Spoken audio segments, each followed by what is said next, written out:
Detail చూస్తే ఢిల్లీ పర్యటనలో తెలంగాణ ముఖ్యమంత్రి రేవంత్ బిజీగా ఉన్నారు. సోమవారం రాత్రి ఢిల్లీ చేరుకున్న తెలంగాణ సీఎం రేవంత్ ఇవాళ కాంగ్రెస్ జాతీయ అధ్యక్షులు మల్లికార్జున ఖర్గేను పరామర్శించనున్నారు. ఇటీవల జమ్మూ కాశ్మీర్లో కథువా బహిరంగ సభలో ఖర్గే అస్వస్థతకు గురైన సంగతి తెలిసిందే.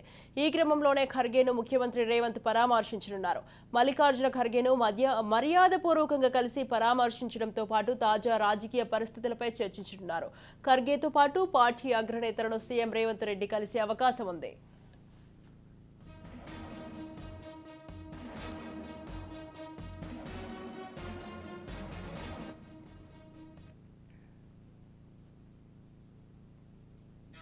ఏఐసీసీ సంస్థాగత వ్యవహారాల ఇన్ఛార్జ్ జనరల్ సెక్రటరీ కేసీ వేణుగోపాల్తో కూడా ముఖ్యమంత్రి భేటీ అయ్యే అవకాశం ఉంది.